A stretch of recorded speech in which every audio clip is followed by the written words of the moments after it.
வானில் தோன்றும் மூன்றாம் பிறை யாரோ இல்லை நானே நானே எங்கோ போகும் வந்த மேகம் கூட பூவை தோளை தொட ஆசைப்படும்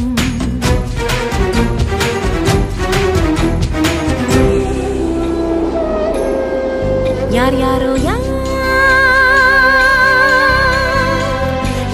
அவன்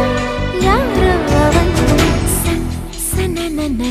சன் சன் சன் யார் யாரோ யாரோ யாரோ யாரோ அவன்